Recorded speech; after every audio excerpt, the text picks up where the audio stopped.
안녕하세요. 기갑소녀입니다. 밀리터리 컨텐츠를 즐기다 보면 자주 듣게 되는 CAS, CAS에 대해 한번 알아볼까 합니다. CAS는 클로즈 에어 서포트, 근접 항공 지원이라는 뜻입니다. 아군의 지상부대가 적군과 교전하고 있을 때 항공기들이 하늘에서 지원해주는 전투 개념인 거죠. 전쟁 영화 같은 거 보면 지휘관이 무전기로 이렇게 막 도와달라고 소리 지르잖아요. 그러고 잠시 후에 하늘에서 전투기가 짠! 하고 나타나서 지상을 쓸어버리잖아요. 그게 바로 캐스입니다. 이 캐스 작전의 목표는 아군과 대치하고 있는 적의 전력을 약화시켜서 유리한 전투 상황을 만드는 건데, 지상군이 공중 지원을 요청하는 경우는 적과 아군이 가까운 거리에서 교전을 벌이는 경우가 대부분입니다. 그래서 이 캐스에 쓰이는 항공기들은 덩치가 큰 폭격기 같은 항공기보다 공격 헬기나 공격기, 전폭기 같은 지상 공격에 특화된 항공기가 쓰이는 경우가 많죠. 제대로 된 캐스 지원을 받으면 우리 아군의 병력이 1개 분대밖에 안 된다고 해도 적의 중대급, 대대급 병력까지 격파하는 것도 어려운 일은 아닙니다. 그만큼 항공 전력이 지상 부대에 가지는 우위는 확실하고 파워풀합니다. 하지만 캐스가 무조건 편하고 좋기만 한 건 아니죠.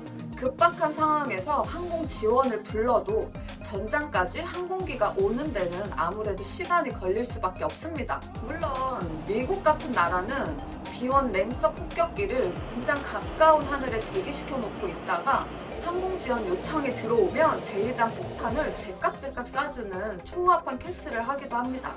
이건 어디까지나 천조국이라서 가능한 얘기고요. 다른 나라는 꿈도 못 꿀 이야기죠. 그리고 오폭의 가능성도 적지 않습니다. 하늘에서 지상을 공격하는 것이랑 지상의 목표물이 적인지 아군인지 식별하기 어려울 뿐만 아니라 폭탄 투하나 기관포의 탄착 위치가 하늘에서 보는 것과 지상에서 보는 게 상당한 편차가 있기 때문이죠. 역사적으로 캐스의 오폭 사건이 굉장히 많습니다. 월남전 때 미군의 팬텀 전폭기가 월맹군의 기만 전술에 속아서 한국군의 머리 위에 네이팜탄을 떨어뜨리는 참사가 발생한 적이 있습니다. 실제로 전쟁 중에 발생하는 미국 사상자의 30% 이상이 아군의 오인 사격 때문인데, 이 중에 캐스가 차지하는 비중이 상당합니다. 대표적인 사례 중에 하나가 걸프전 때 발생했던 M2 브래들리 장갑차의 오폭 사건입니다. 당시 파괴되었던 브래들리의 대부분이 이라크군의 공격이 아니라 미공군의 오폭에 의해 발생했습니다. 이후에 미군은 지상군의 기갑장비에 피하 식별판을 부착해서 아군의 오폭으로 인한 억울한 피해를 줄이려고 애를 쓰고 있습니다. 항공기 조종사 쪽에서 봐도 캐스는 상당한 위험이 따르는 임무입니다.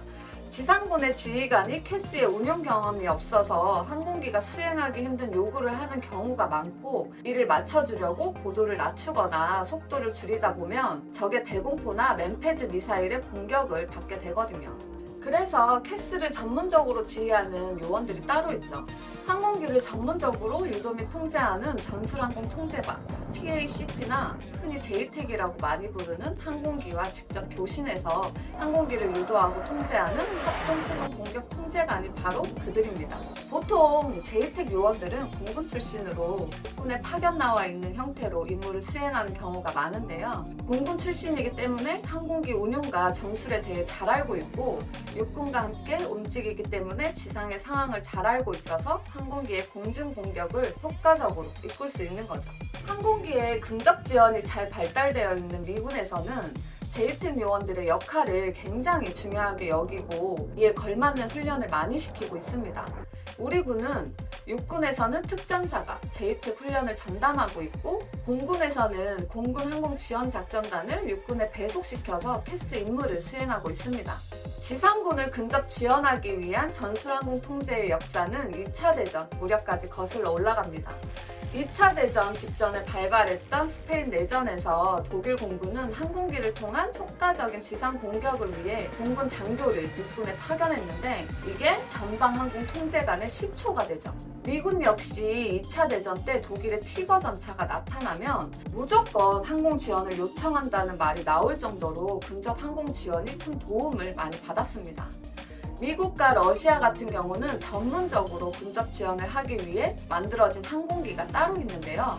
그게 바로 미국의 A-10과 러시아의 수호-25입니다. 캐스 전문용 공격기들은 지상의 목표물을 공격하기 때문에 비행기 자체의 속도가 빠를 필요는 없습니다. 하지만 상당히 많은 양의 폭탄이나 미사일을 탑재할 수 있어야 하고 적의 대공포나 미사일 공격에도 견딜 수 있는 튼튼한 맷집을 갖고 있어야 합니다. 그럼에도 불구하고 느린 속도와 낮은 고도에서 임무를 수행해야 하기 때문에 전쟁이 일어나면 근접 지원용 항공기들이 가장 많은 피해를 입게 됩니다. 이번 우크라이나 전쟁에서 러시아 공군이 입은 피해의 대부분이 수호이-25라고 합니다. 그래서 최근에는 캐스에서의 드론의 역할이 다시금 조명을 받고 있습니다. MQ-9 리퍼처럼 공중에 장시간 떠 있으면서 미사일을 발사할 수 있는 공격용 드론들이 새로운 대안으로 급부상하고 있는 거죠. 이 캐스 분야에선 거의 독보적인 위치를 갖고 있는 항공기는 미국의 A-10인데요. 꾹꾹 하는 소리와 함께 지상의 적전타의 뚜껑을 닫아버리는 30mm 게틀링 기관포나 웬만한 전투기들을 능가하는 엄청난 폭장량 덕분에 탱크 킬러라는 별명을 얻었죠. 이 A-10은 제가 너무너무 애정하는 기종이라 가까운 시일 내에 다른 영상에서 따로 다룰 예정입니다. 그때도 꼭꼭 시청해주실 거죠? 우리나라는 A-10이나 수호이-25 같은 전문적인 캐스용 항공기는 없지만 FA-52 캐스 임무를 수행하고 있고 육군에서는 아파치 헬기가 보병들을 돕고 있습니다. 하지만 요즘의 트렌드에 맞게 드론을 통한 캐스에 대해서도 활발한 연구가 이루어지고 있습니다. 여기까지 근접 항공 지원에 대해 한번 알아보았는데요. 오늘도 끝까지 시청해주셔서 너무너무 감사합니다. 혹시라도 아직 구독 안 하고 계시는 분들 있으시면 구독과 좋아요 잊지 마세요. 안녕!